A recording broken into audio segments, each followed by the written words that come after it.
you all. It's nice to be here with you all. Hiya. Hello, Hello. Kay. Hi, Sharon. It's I'm nice to good. be How on are here. you?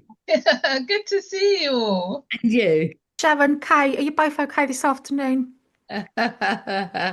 Madly busy. I've just literally finished with seeing two clients and then just come back here and I was like, quickly. And yeah, now I'm like, oh, in the zone. Okay, Kay, you okay?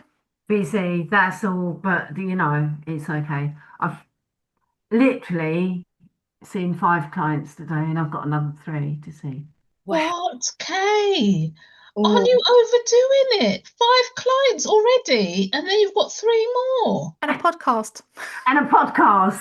And then tomorrow is just as bad. I've got Thursday, I'm looking after my grandson, but I've got clients in the evening. And Wow. Friday, I'm having off, and then I've got the weekend off. But yeah. Well, So hanging on until the weekend. I think, yeah. Awele, how are you today? I'm really well. Yeah, I've been working this morning. I had an assessment to do, so I've been out, then back and just doing some bits, preparing for this, like reviewing my clinical will documentation that I've started to put together with a friend. And then doing some cooking, and then here I am. Here I am. Well But I done. wanted to say that if for me, I see about maybe 3 on average clients a day. Mm, That's mm, what I see. About 3 clients a day. And then I spend the rest of my time. Um, I do weights now, which I love. I do weights during the day. What Oh, I like watch interesting like YouTube videos during the day, like work related and just other ones. And then I go cycling and stuff. So wow. I really have a good work-life balance Yeah. because otherwise I find like within me, then I'm kind of on all the time, like I feel stressed.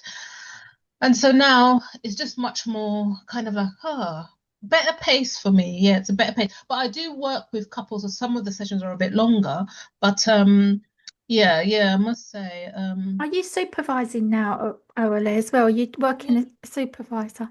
yeah. So yeah, I'm doing the supervision, yeah, Are you as enjoying that well. work? I do, I love it. I know you were saying that you're not quite sure about it. I wasn't, but I've got the hang of it now. Oh, good. Yeah, put all that training you did to use, isn't it? Yeah, but I Exactly. love it. I love supervising. Wow. Good. Yeah, that's for you next, Sharon, isn't it? Sharon's walking behind us looking at what we're doing, thinking, oh no, I don't know if I'm a best supervisor. I just think it's so scary. It's scary enough being a therapist, the responsibility, and to be responsible for people responsible. Oh my goodness. Yeah, yeah. No wonder it sounds scary if you think about it like that. Yes, yeah. Maybe I'm thinking about it wrong. Well, Oh, thanks for inviting me as your guest. I appreciate it. You're also a bit of a guinea pig. Oh, okay. All right then. Well, I like the guest, less the guinea pig, the guest. yeah, But yeah. okay. All Okay, right. because Yeah. the thing to speak about, this is the chosen subject for the week, is the idea of clinical wills. Clinical will for therapists and counsellors. If something happens and you should suddenly have to end your practice, Mm, what Yes. mm. does a clinical will Even if look it's like? temporarily. Yeah. That's true. Well, yeah, as the village said, even temporarily, I guess that's something I personally haven't considered. Mm. If you were temporarily, like it kicked in because you were temporarily unavailable to even say that you'd be unavailable, if that makes sense. Yeah. Because I also have done paperwork in advance because I knew we were going to be looking at this clinical will business. I'm probably got the same paperwork in front of me as you have, I would have thought. The BACP, it's a thing you can download, clinical will. Ah, okay. No, I've not seen that. Or if you like it, you're going to love it. It's 10 pages of you can literally just fill it in. No, you just download it and you complete it That yourself. It sounds so tells you good. what to write and reasons why you need to I'll have a write look it. at that. Yeah. So What was it that made you recognise or realise, oh, hold on a minute, I haven't got a clinical will? Do you know, it probably was a couple of years ago that you know, the thoughts started coming into my head. I must have come across it somewhere, and I was thinking to myself, goodness me, it's like no one knows where any of my stuff is, only me, you know. So in the event of anything, you know, happening temporarily, like it'll be chaos to try and find any of my documentation, you know. So in honor of clients, say they need to be informed that you won't be able to be available for a couple of weeks, rather than them turning up for the for the appointment and you not being available. I think it's just important to have a plan in place. So I've been collecting information for probably a couple of years now, but not really taking it forward in terms of, I did talk about it with my supervisor that I used to have. And so she was like my clinical will buddy, as it were, you know, but then I ended with her. And so since then, I've been thinking to myself, oh, well, you need to kind of sort out somebody really, but I don't have an individual supervisor anymore, you know. So I mainly just do, because I mainly just do group supervision. So there, I just haven't worked out who else I can kind of ask, you know. So I'm in that process at the moment, but I have a friend who's a psychotherapist, and we had a meeting about this, about the possibility of each being one another's buddies. And then, you know, that came up with so much to consider, like, she is based elsewhere. And so is it better to have somebody that's local? And because she's a friend, is that also not a good idea? Because if in the event something happens, you know, it needs somebody that can be fairly neutral to kind of get on with, you know, putting into effect your clinical will. But if it's somebody close, then they may not be able to do that. So it gave a lot to kind of consider. I think for everyone concerned who might be watching us, it'd be quite good to be clear on the difference between a clinical will and a personal will. But I know I'd gone most of the way through my training before I realised, oh, clinical will? Really? And I just think it'd be good to be clear for everyone what it exactly is. You're saying that we're using jargon and assuming that people know what clinical will is. Maybe. Is that what you're saying? Yeah. Well, I think the actually appropriate name for it is an expression of professional wishes. Okay. Yeah. Yeah. So that, to distinguish it properly, you know, it's an expression of professional wishes. Okay. You know. Because there are So so many things to consider. As you say, having a friend do it, they're in that position then that they're grieving your loss and still feeling bad about the fact you're gone. And they yeah, might find it difficult to go through all your stuff and ask exactly. your relatives, oh, by the way, can I just have access to her office because she's given me the key to the safe and I know that all her records are in there. Or can I have access to her email, please, because I need to email people. Yeah. Yeah. And then your clinical will documentation, that's important. Then you share it appropriately with whoever your executor is, your professional executor is. Hold on a minute. Um, Hold on. Your professional executor as opposed to the executor of your will, or do you think the executor of your will also needs to know that you've got this dual well, thing being sorted out? the executor is the one that puts your expression of professional, that actions your expression of professional wishes.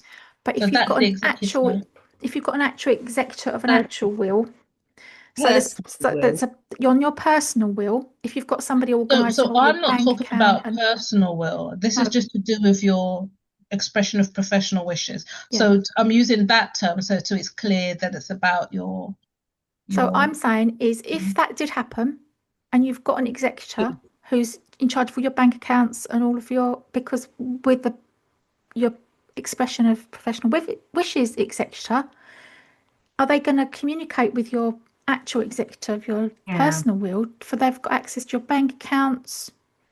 Do they well need to? well Don't. as a, Sorry, I was going to say a professional thing is literally, like, your professional wishes are to let your clients know X, Y, and Z, to give them maybe a referral to A, B, or C counsellor. That if you've got clients that are paying you into your accounts, who's going to check the accounts that they've paid? So if you've got people that are paying you personally, right? That is where there's lots of crossovers in those areas. Yeah. There's your contract with who you hire your room from. Who's going to cancel that? Yeah. You've got contracts with people paying you money, asking you for your professional opinion about things that you're possibly being paid for. You have to let all those organisations know. There's a lot Yeah. involved, isn't there, with There's a lot. There's a ending lot to think through. And the more you think, you start kind of going into it, the more you realize there's more and more.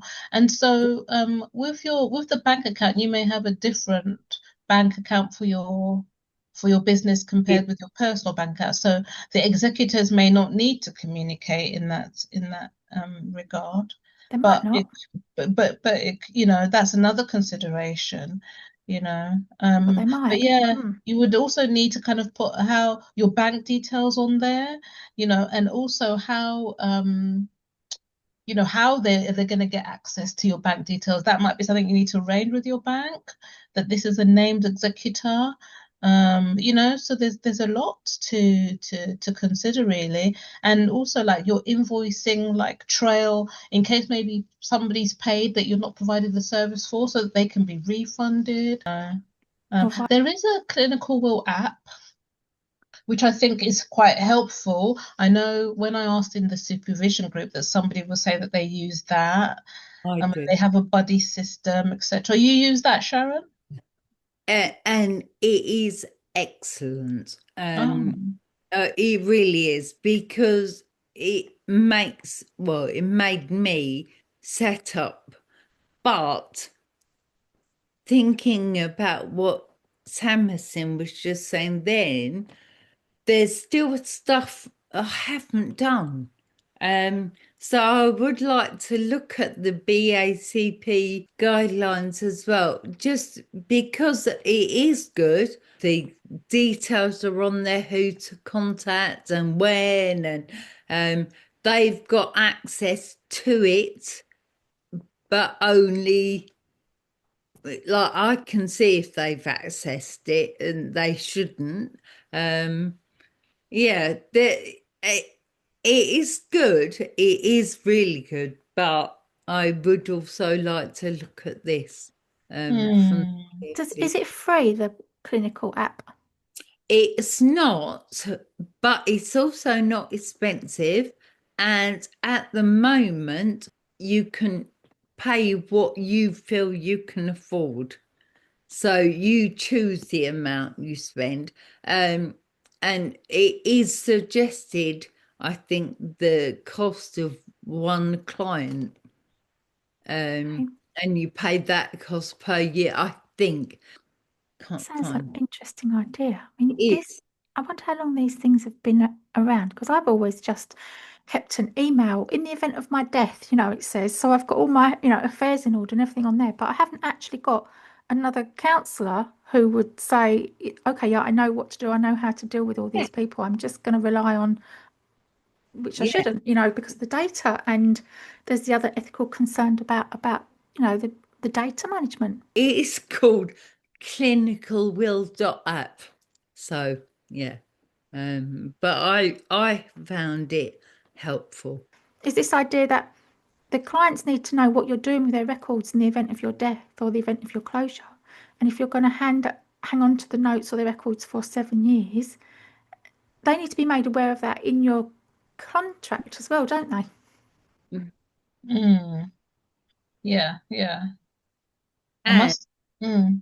in the event of your death, I I believe you destroy all the records anyway, but I was going to say, if not, they need to know that regardless of what happens, the records will be held.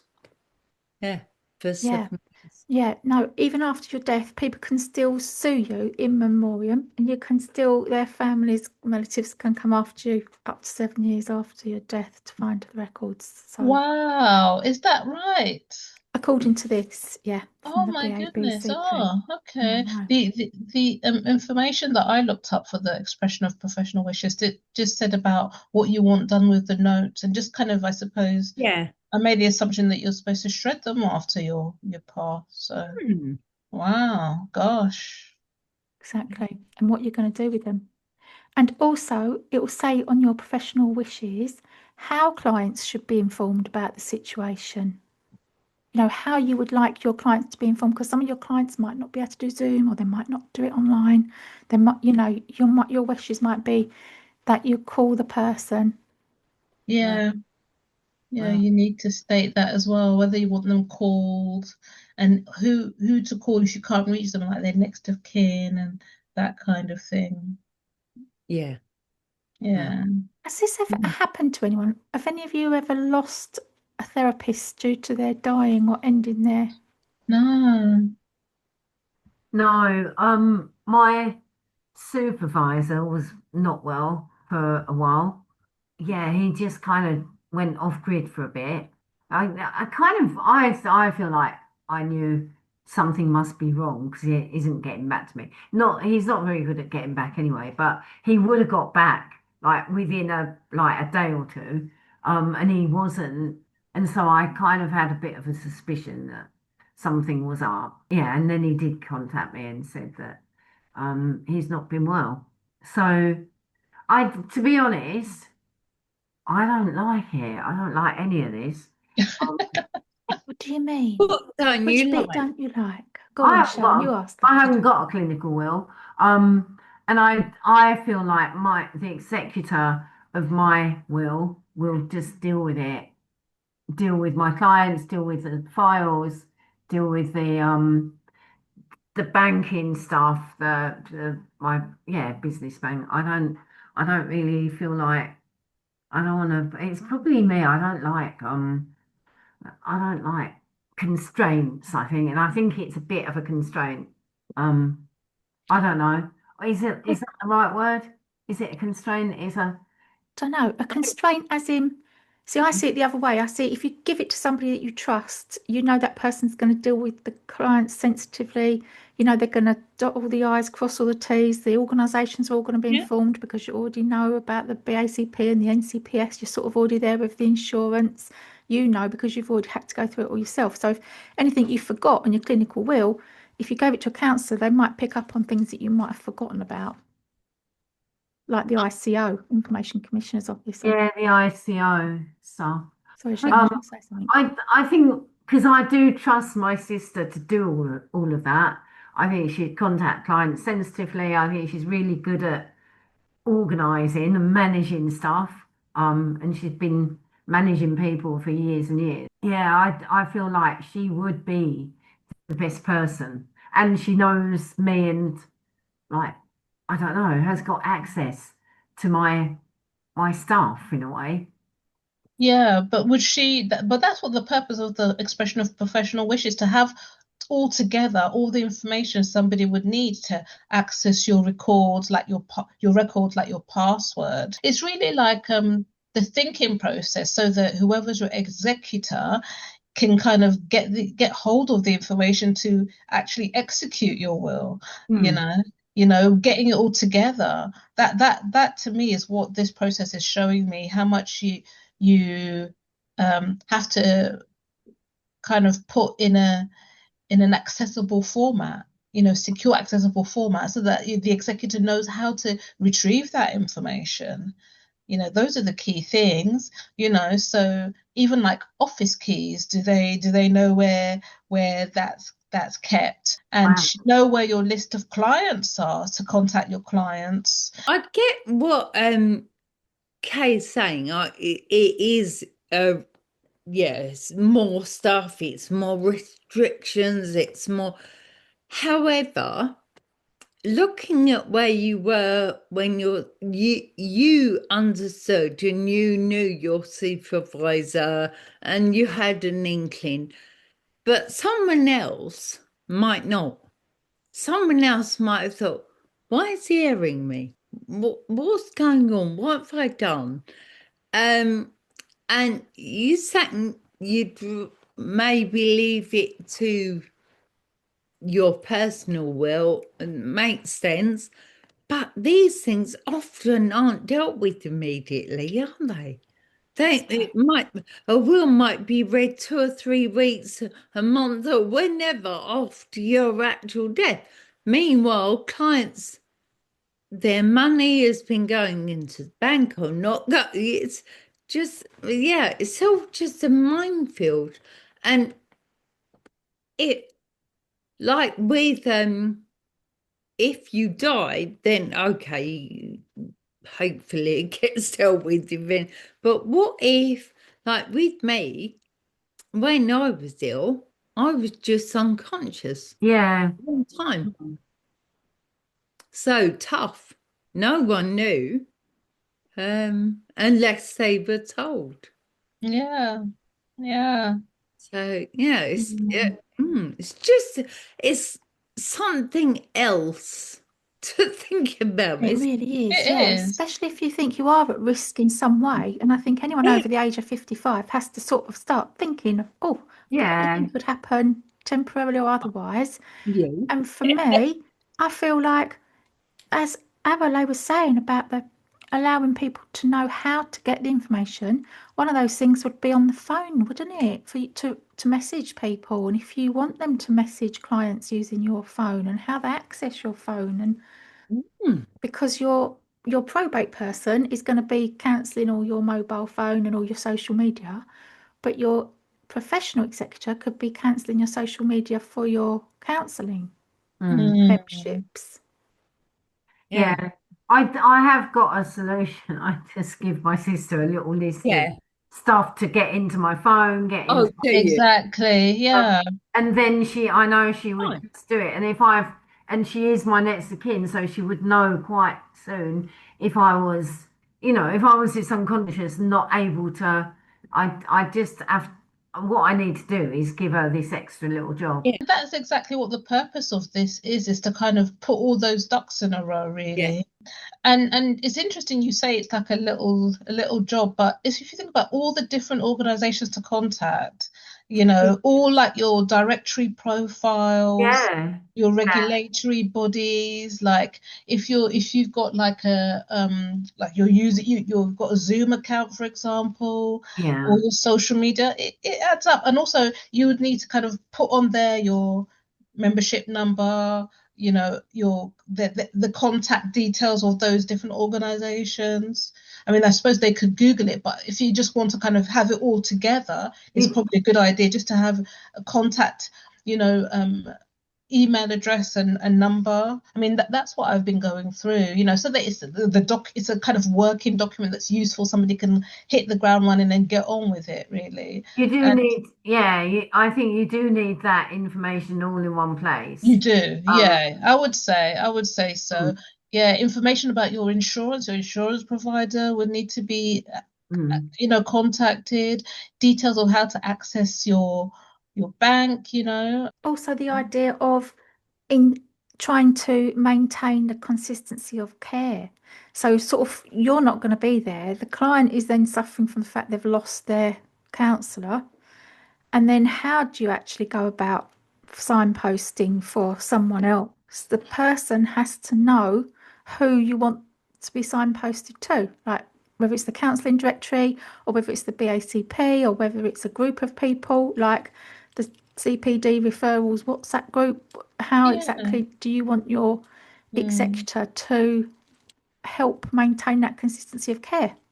Exactly. And I mean, the executive, they're a therapist, could be the person that takes on the clients, or you could recommend somebody that they could contact. So I've kind of spoken with my friend about whether she would feel able to kind of, temporarily or as needed take on my clients. And then I've also put other referral options, because my friend isn't a couples therapist, and most of my clients are couples therapists. So I've put in a recommendation for, a directory where you can access couples therapists, etc. So it's just thinking things through like that. You're just trying to dot all your I's and cross all your T's so that in the event that it's needed, things can still run smoothly and your clients can all be kept informed. Because otherwise they worry as well, especially if it's so out of character. They worry, don't they, our clients?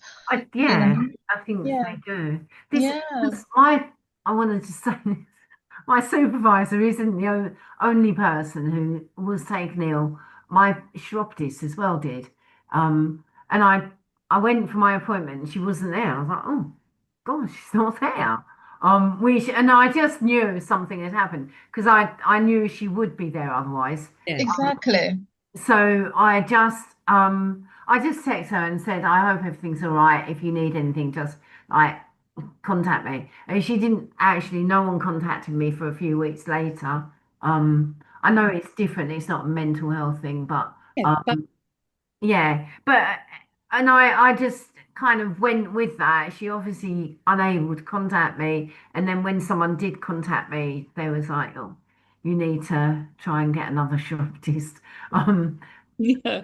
For the time being, and I don't think she's not, but something did happen. She was taken ill. She didn't die, but yeah. Because that is the thing. If say your sister was organising, had heard about your death, she might not be in a position mentally or No. emotionally to be able to phone people or message people or do any of this admin stuff straight away. Yeah. I suppose you have to nominate who you feel is, and Kay might feel her sister can manage that. I guess I think that's why I liked the app, because if it takes a little bit of the onus off of me to put it somewhere, if that makes sense. And it makes you think of things that I hadn't thought of. Mind you, Awele has already, but yet the organisations, you need to let people like BetterHelp know, or therapy, counselling. Yeah,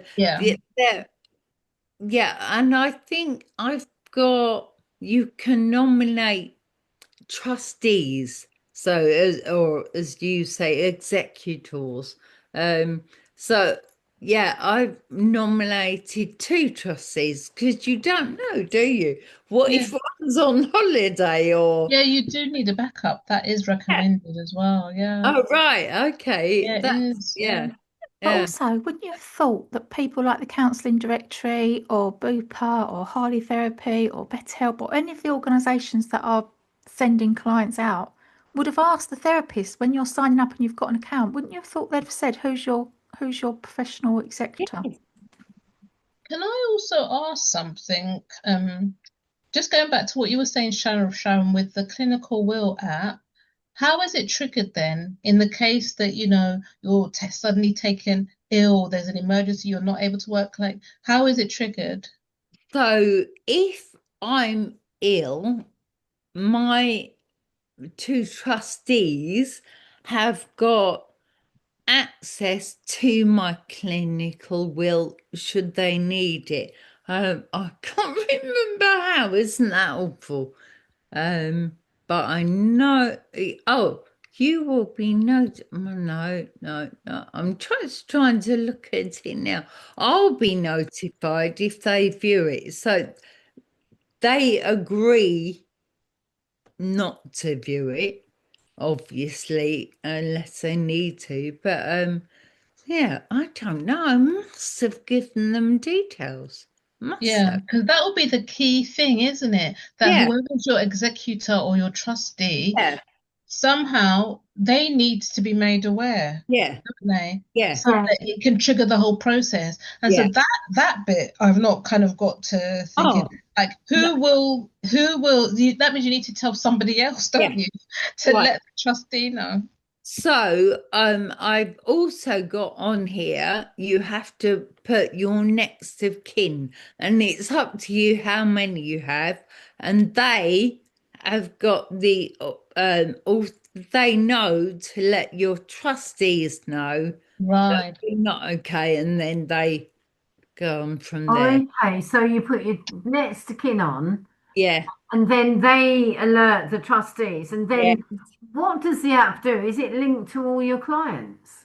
The you It reminds me as often as I want. I have a weekly reminder to update it. And yes, you can put your clients on there, their names and phone numbers, that's all, or name and email address. And then you can, if you want to put a note on, you can. You say if they're active or not. And then obviously you remove them as clients are finished.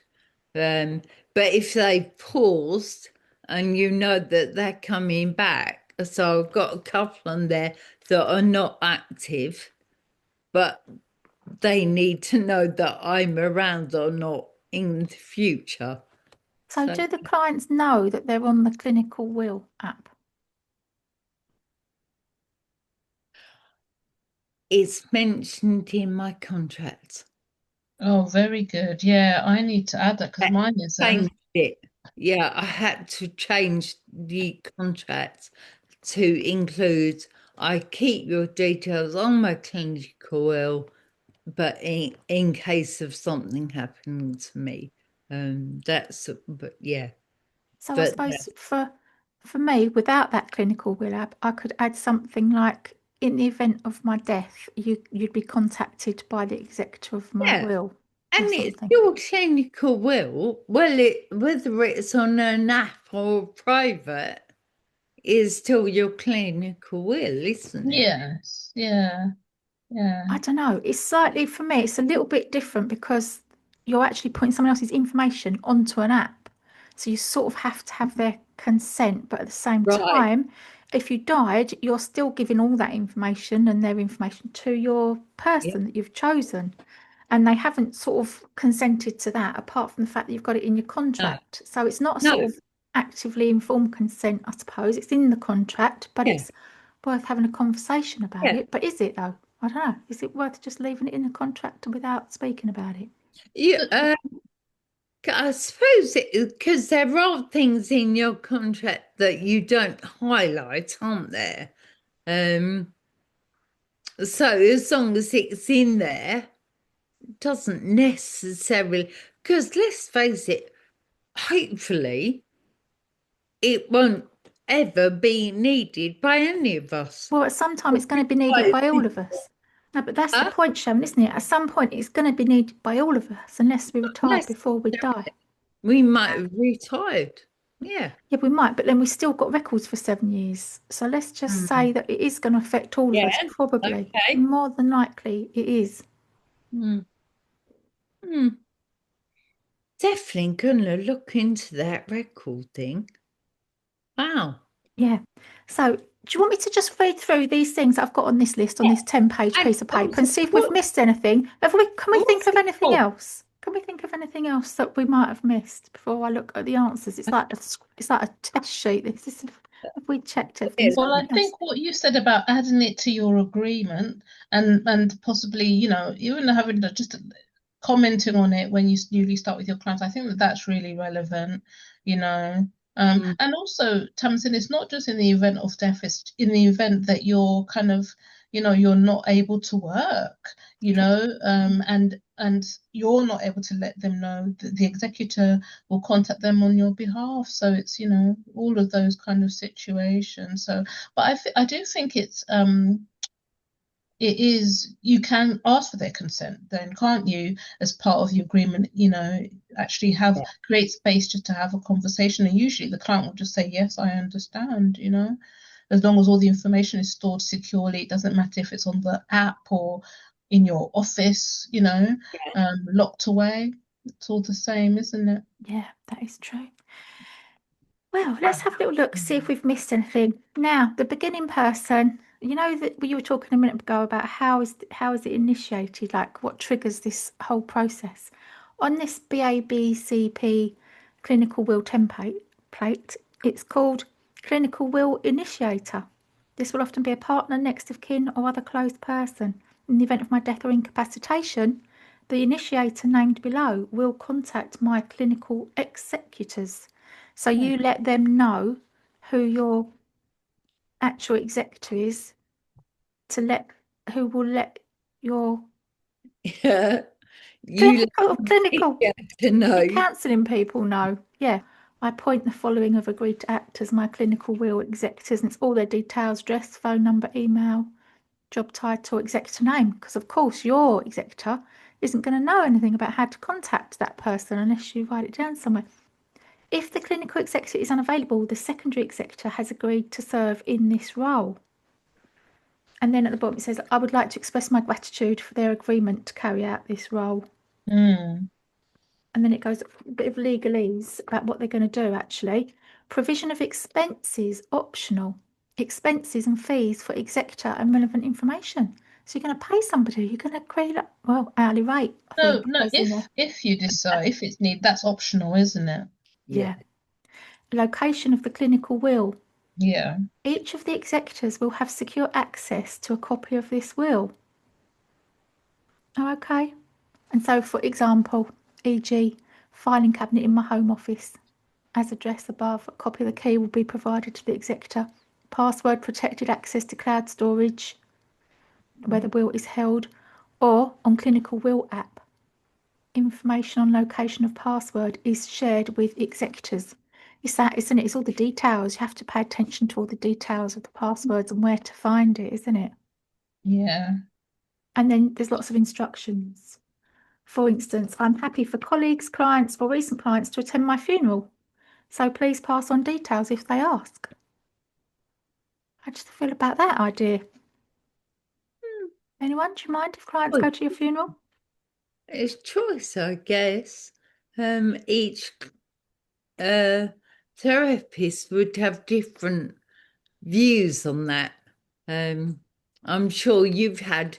I've had clients recently talking about loved ones who has specifically requested no funeral at all for even a close relative. So some people would, I guess, say no, don't want, and others would be fine.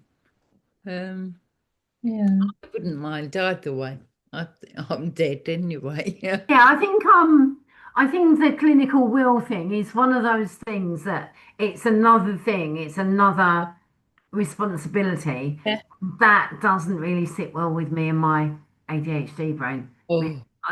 It doesn't, I can't even do an email and say, I hope you're well at the beginning, let alone put any more responsibility on. Do you know what I mean? It's Yeah. yeah, I don't like it anyway. What's the name of the BACP article, Tamsin? It's downloaded from the website. So if you type in clinical will template, all of the main governing bodies come up with their own one. So this one is the BABCP accreditation. Oh, okay. You didn't go on the BACP website? Only because this one came up first and I'm a bit lazy like that, Sharon. It was the easiest link to click on. So it was the top one. So I'm guessing because it was the top one, it's the most used one or most looked at one, possibly. Yeah. Thank you. But it's very comprehensive. Yeah. And there's what I'm not sure about it. I think I quite like the idea of leaving all this information, but I'm not sure about handing it over to someone and giving it to them as their responsibility. I quite like the idea of it being in with your own personal will, Yeah, because the I person you think, choose is going to know you. yeah. That's what I think. I kind of trust my sister to do it. I know it's an extra job really for her. And I should give her my passwords and like security codes and how to get into better help and like the stuff like that. And yeah, who to contact. Like you say then though, you have to keep updating your client base. Yeah. Yeah. So before I went down this route, I had all that information, well, a lot of information with my old supervisor. So she had my password, and that would access the client's names and phone numbers and all that. But everything else, yeah, if I'd have died, tough. Okay, let me read out a few of these things, the last little things, because we have covered most of the things. We've done really well. We already had a comprehensive understanding of it before I pulled out the paperwork. The next thing is that, as an example, they've put here, please ask my clients if they want to keep my notes. And again, that's part of that personal to each therapist, whether you would want your clients to have access to their notes if they want them, Oh, and then that's keep a copy interesting. for, you need to keep a Yeah. copy obviously for your records. Yeah, that is Yeah. interesting.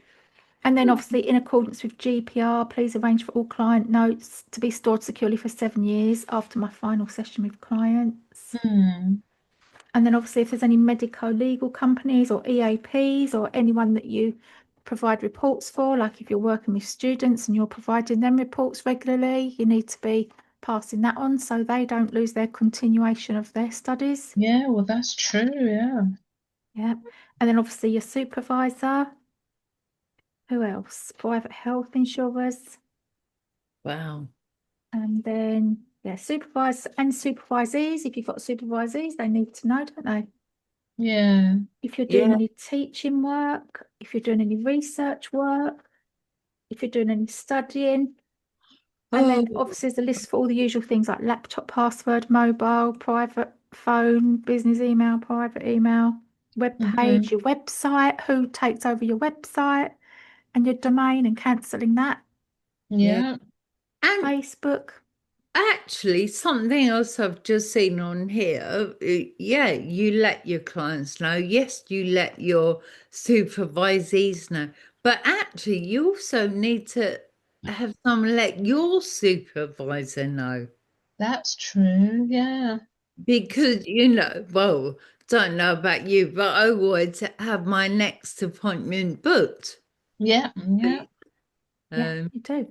Also, your accountant, because your accountant has to let HMRC know and Yeah. sort out those Yeah. accounts. So you have to let your accountant know as well, and the window cleaner, of course. And that's the last little topic on that subject. So we've did well. We've managed to get through all that, talk about it, and come to an end of the session. It's been wonderful having you on here, Awele. Thank you ever so much, and it's lovely Oh, to thank see you. you. Very Thank nice, you great to all. see you, and lovely to see Yeah. you, Kay. Sorry? What a great topic. Thanks, It Awele. was, yeah. Really good. And Awele, anytime you want to come back on, you're welcome. Oh, I'm going to say thank goodbye you. now. I'll stop the recording.